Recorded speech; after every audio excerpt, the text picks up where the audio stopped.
Hey midsole munchers, EDDBUD here. Today I've got a versus video for you. It's a little bit different. We've got the ADIDAS ADIZERO ADIOS 6 versus the rest.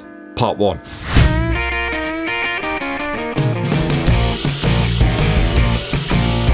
Hey cats, you know I'm loving the ADIOS 6 from ADIDAS. It's got everything I want in a shoe. Well, I couldn't really wear it to work, I suppose, but it does a lot of other things. Nimble and relatively cheap. How does it shape up against some of the other models that have been released over the course of this year? Let's compare the ADIOS 6 against the rest. If your favourite shoe isn't in this one today, I'm going to do a few other parts to this one because I've already received about 10 comparison video suggestions for it, so let's get to it. Firstly, this shoe hasn't been sent to me or anything like that. I bought it with my own cash, so I've got no reason to, say it's fantastic and brilliant just so I get some more. Everybody out there is working hard to get their Earth credits together, their Spondulics, their dough, their moolah. So it's important to make sure that we've got those honest opinions. Stats wise, it's 287 grams in my UK size 11.5, US 12. That's 10.1 ounces.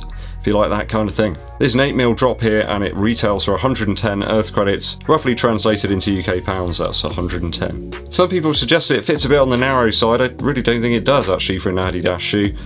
I think it's pretty much standard sort of fit, so yeah, don't worry. First shoe up in the verses is the Pegasus 38. So 105 Earth credits this one. Only released around about 6-7 weeks ago. Quite a bit heavier than the ADIOS 6 though. I'll flash the weight up on the screen for you. Alright. For pace, I'm finding the ADIOS 6 that little bit better. There's just not quite so much shoe there. Perhaps a wider range of paces that you might want to run in this shoe compared to the Peg 38. You've got cushion and squash in the forefoot here of the ADIOS 6 in comparison to that more dense, firm bounce almost from the airbag in the midfoot section. Fit-wise, I found the ADIOS 6 more glove-like than the Pegasus 38, although it's nowhere near as plush in terms of the upper. It's just a super breathable single layer of mesh there. You can almost feel the wind touching your toes. Outsoles are close. I would suggest the Peg 38's a tad more versatile. If you're going to go out on some trails and stuff, then it's going to work better. This one's more a road hog. Peg 38's a great shoe and a touch cheaper, but not a lot. For me, it's a win for the ADIOS 6. Next shoe up in the comparison is the Puma Velocity Nitro. Velocity Nitro is a tad heavier than the ADIOS 6. Not by a huge margin though, it's chump change. Velocity Nitro again has a slightly thicker upper than the ADIOS 6. We have a more substantial heel counter here, certainly around the collar there. It really does feel like it's cushioning your Achilles, like a plush pillow. The tongue, I suppose, overall is more padded, but the ADIOS 6 tongue's got it where it counts, with that zonal gummy sponge type material. Who knows what it is? I'm not going to cut it open, it could be anything in there. I think the tongue on the ADIOS 6 is a bit of a winner really. They've copied the best bits of the ADIOS Pro and kind of minimised them a little bit. More a sort of daily, everyday use kind of shoe. Not sure you'd want to use the ADIOS Pro on a daily basis.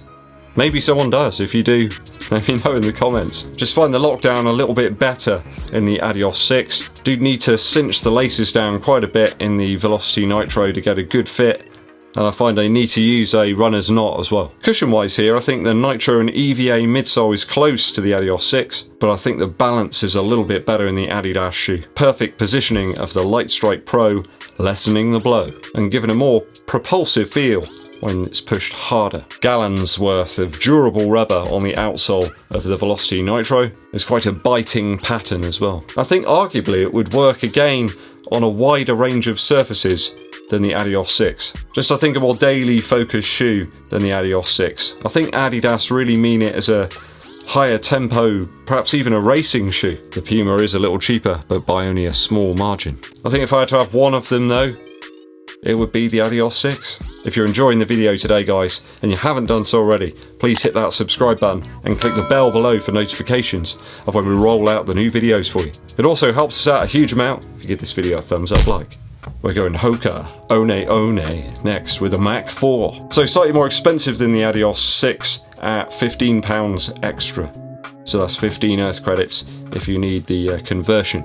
A tad lighter, more upper here though. And a cushion that didn't quite hold up for me over the 10-mile mark. I've only gone up to about 8 miles in the ADIOS 6, but I will do the long run test in it this weekend. I have no doubts it will rise to the challenge. Rise.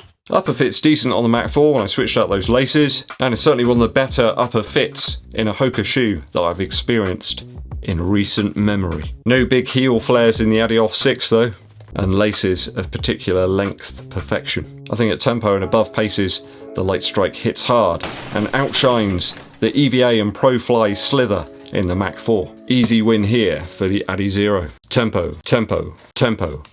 Tempo next percent now. As I mentioned in my initial review for the Adios 6, the midsole and underfoot feel reminded me quite a bit of the Tempo Next Percent from Nike. I'd say it reminds me of it. It's not exactly the same, but it's very similar. I think it's due to the positioning of the Light Strike Pro in the midsole. It mimics that ZoomX React and AirPod setup that we have here. Those AirPods just under the ball of the foot, which is pretty much exactly where you've got the majority of the cushion with the Light Strike Pro in the ADIZERO Adios 6. The mid to forefoot squash and return is very similar in these two shoes, though I think the uppers are quite drastically different.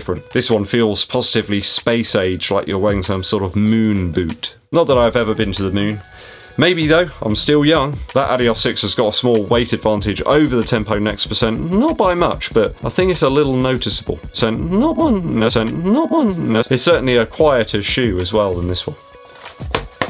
There's certainly a more traditional running shoe feel in the ADIZERO Adios 6. The Next Percent's Flyknit here is coarse but containing. No suede either. I mean, come on Nike, what are you doing? Get your game together. We need some suede. Bring it back. You're bringing it back on all your old retro running shoes. You need to bring it back on some of the modern stuff. Now you guys know that I love the Tempo Next Percent, but I just feel that the Adios 6 has got a little edge on it.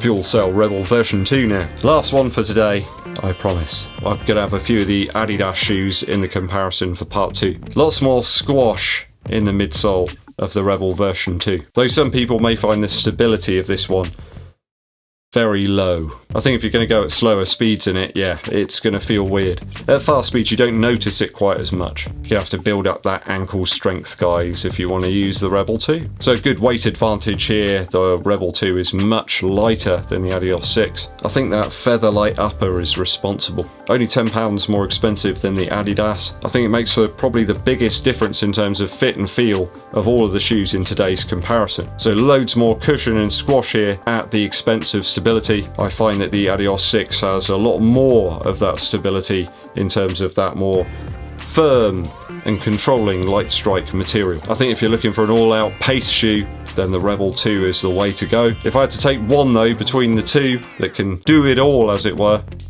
I think I'd still choose the Adidas. A couple of viewers did point out that's the highest score that I've given on an initial review. It hasn't let me down so far, guys, so we will take it for the long run this weekend and see how it holds up. On some tempo efforts yesterday, it really did shine. Really, really nice. My watch was congratulating me at the end in terms of the sort of heart rate and the paces that I managed to achieve in the Adios 6, so it's all looking good. Have you picked it up, guys? What do you make of it? Let me know down in the comments. Today's musical interlude comes from Bo Diddley. One of his best albums that I own in vinyl, really nice thick one, is Bo Diddley is a Gunslinger. There's some fantastic, very well-known Bo Diddley tunes on here. Ride On Josephine, everybody knows that one. Fantastic tremolo vibes. Cadillac's a really good track as well. It's got this really awesome tremolo sort of guitar, choppy sort of thing. And you can't quite help be reminded of How Soon Is Now by the Smiths. 16 Tons is a great track as well. This one really captures the Bo Diddley sound, and the quality's a little bit better than some of the very early albums. The cover is absolute gold as well. Bo Diddley's there with his guitar on the floor, dressed up like a gunslinger, like a sheriff or something. Absolutely legendary stuff. Go check it out. The innovator, Bo Diddley, with Bo Diddley as a gunslinger. Okay, thanks for watching through to the very end of the video today, guys. I very much appreciate it. If you haven't done so already, please hit that subscribe button and click the bell below for notifications of when we launch those new videos for you. And it really does help the channel out in terms of the YouTube algorithm if you give this video a thumbs up, like, and also share it with your running buddies. My name's EDDBUD, and I'll be seeing you